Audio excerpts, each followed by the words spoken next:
Primero hablaré sobre las estructuras del cerebro. La corteza cerebral es una capa densa de cuerpos neuronales que revisten la superficie externa de los hemisferios cerebrales. El cerebro tiene tres estructuras: prosencéfalo, que tiene el telencéfalo y el diencéfalo. Luego tenemos el mesencéfalo, donde se encuentra el tectum, el tegmento, la sustancia negra y las vías nerviosas. Y por último, el romencéfalo, que tiene el bulbo raquídeo, el cerebelo y el puente, que más adelante serán explicados. Las neuronas son la célula nerviosa. Representan la unidad básica tanto en términos de estructura, alimentación y función del tejido nervioso. Son altamente especializadas, encargadas de transmitir impulsos electroquímicos a través del cuerpo para regular, modular e integrar las funciones de los distintos tejidos corporales. Sus partes son el soma, que alberga el núcleo y otros orgánulos dentro de su membrana citoplasmática, el axón, que es una porción de soma con terminaciones, y las dendritas, que reciben el impulso nervioso y le envían al cuerpo de la neurona. Las neuronas se comunican a través de la sinapsis, y esta tiene dos tipos. En la sinapsis química, la neurona que envía el mensaje sintetiza un neurotransmisor en su soma. Este es transportado por el axón y liberado en el espacio entre la terminación axonal y la membrana receptora. Este espacio se denomina hendidura sináptica. También está la sinapsis eléctrica, que es la transmisión directa de corriente eléctrica a través de uniones llamadas uniones gap. Son menos comunes que las sinapsis químicas. Están en el corazón, el sistema nervioso periférico y algunas áreas del cerebro. El sistema nervioso central está conformado por el cerebro y la médula espinal, los cuales se desempeñan como el centro del procesamiento, puesto que son indispensables para todo el sistema nervioso y controlan todas las funciones del cuerpo. Entre estas están el crecimiento y desarrollo del cerebro, los sentidos como el tacto o la audición, la percepción, que es el proceso mental de interpretar la información sensorial, pensamientos y emociones, aprendizaje y memoria, movimiento, equilibrio y coordinación, sueño y estrés y la respuesta del cuerpo al estrés, la respiración y los latidos, temperatura corporal, hambre, sed, entre otros. También guía las actividades diarias como despertar, las actividades automáticas como respirar y los procesos complejos como pensar, leer, recordar y sentir emociones. El cerebro controla los movimientos voluntarios como el habla, la inteligencia, la memoria, las emociones y procesa la información que recibe a través de los sentidos, mientras que la médula espinal conecta el cerebro con los nervios. Esto permite que el cerebro envíe mensajes a todo el cuerpo. Bueno, ahora vamos con algunas partes que conforman el sistema nervioso central. Está el encéfalo, que es el órgano más importante que controla el pensamiento, la memoria, las destrezas motrices y todo proceso que regula nuestro cuerpo. También está el cerebelo, que procesa información proveniente de otras áreas del cerebro, de la médula espinal y los receptores sensoriales con el fin de indicar el tiempo exacto para realizar movimientos coordinados y suaves del sistema muscular esquelético.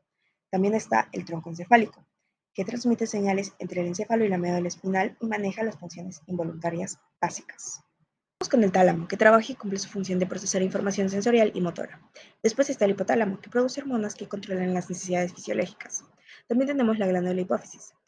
En esta, el hipotálamo envía señales a la hipófisis, que luego elabora hormonas para controlar las otras glándulas y muchas funciones del cuerpo, como por ejemplo el crecimiento. Y por último, el bulbo raquídeo, que es una estación de cambio entre el cerebro y la médula espinal.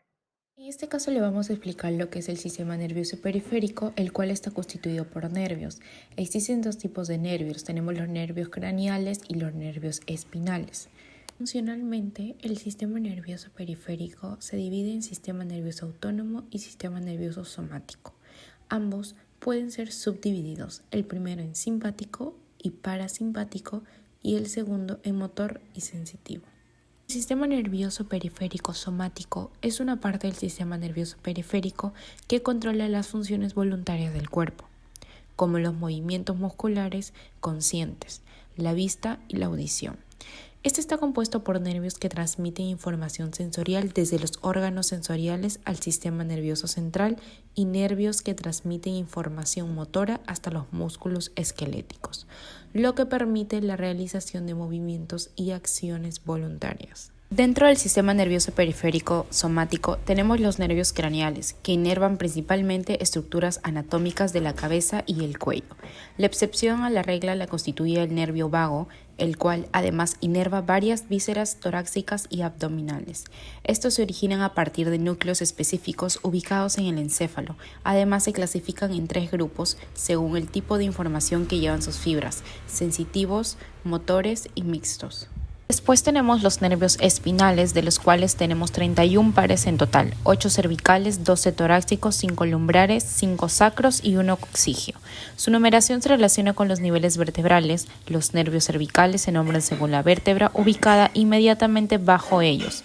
Los demás se nombran según la vértebra inmediata superior a ellos. El sistema nervioso periférico autónomo es un sistema involuntario, es decir, no poseemos control consciente sobre él. También es responsable de la inervación sensitiva y motora al músculo liso, vasos sanguíneos, glándulas y órganos internos. Como tal, proporciona una regulación coordinada de las funciones glandulares y viscerales, jugando un rol en la mantención de la homeostasis. Este posee 2 divisiones principales: simpática y parasimpática. Procesos psicológicos cognitivos. La sensación. La sensación es un proceso fisiológico dado que convierte la información física en la información nerviosa. Un ejemplo sería: si acercamos nuestro brazo al fuego, sentimos el calor. El procesamiento ascendente en este caso pasa por los receptores del tacto, que sienten el calor, y la información sensorial llega a nuestro cerebro. La percepción es de carácter psicológico, ya que es el proceso por el cual la información sensorial es organizada e interpretada. El ejemplo sería: una vez ya hemos experimentado con el fuego y nos hemos quemado, cada vez que percibimos el fuego tendemos a tomar precauciones para evitar quemarnos. En este caso, el habernos quemado antes influye en nuestra percepción. Atención y concentración. La atención es el proceso mental cuya función primordial es controlar y orientar a la actividad consciente del organismo hacia estímulos relevantes. Existen 2 factores: internos, endógenos, y factores externos, exógenos. La concentración es la capacidad para fijar la atención sobre un estímulo e impide que entren elementos ajenos hacia ello. Es esencial para el aprendizaje. Memoria y aprendizaje. La memoria consiste en 4 pasos. En primer lugar, el individuo debe percibir algo por medio de alguno de sus sentidos. Luego debe de insertar esa información en su memoria. En tercer lugar, retiene la información y por último ha de ser capaz de encontrarlo para extraer y utilizar la información. El aprendizaje es un proceso de adquisición de conocimientos y habilidades a través de la experiencia. En general, moldean, predisponen, dirigen y regulan el comportamiento. Procesos cognitivos motivacionales. La motivación es la necesidad o los deseos internos e incentivos externos que se tiene acerca de algo en específico y dirige al organismo hacia una meta o objetivos. Los elementos fundamentales de la motivación son la necesidad, el impulso, la respuesta y la meta.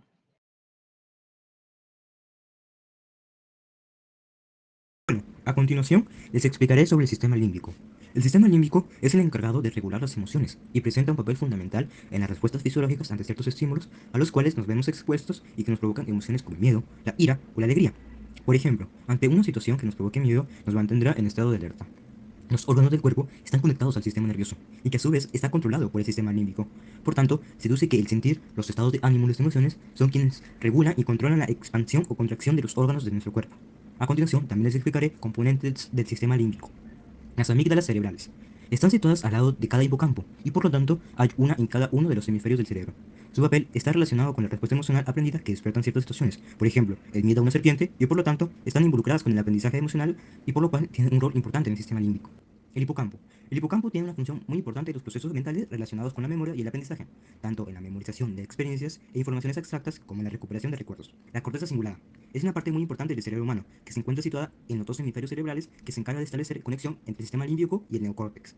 Para explicar con más detalle, les voy a dar un ejemplo. Seguro que alguna vez te has sentido inquieto o ansioso. Pues bien, en nuestra corteza cingulada, quien actúa en estas situaciones, ayudándonos a expresar nuestro estado emocional a través de la postura, los gestos o el movimiento. El hipotálamo. El hipotálamo se ocupa fundamentalmente de la homeostasis, es decir, que regula la sed y el apetito, la respuesta al dolor y al placer, la satisfacción sexual, la ira y la agresividad. Bien, ahora los procesos efectivos. Son reacciones psicológicos íntimos del individuo frente a los hechos y las circunstancias que lo rodean. Es la manifestación de los estados de ánimo, una forma de comportamiento instintivo. Las emociones son respuestas neuroquímicas y hormonales. Aumentan el flujo sanguíneo y el ritmo cardíaco.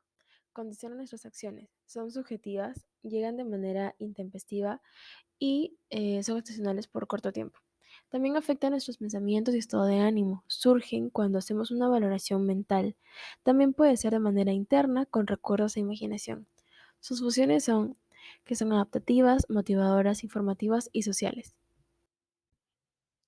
Los sentimientos son experiencias subjetivas y conscientes que surgen a partir de la interpretación y evaluación cognitiva de las emociones. Los sentimientos son más duraderos y complejos que las emociones. Representan la experiencia emocional personal y están influenciados por las creencias, valores, experiencias pasadas y el contexto social. Los sentimientos tienen el resultado de la reflexión y la atribución de los significados de las emociones. Tienen su origen en el lóbulo frontal.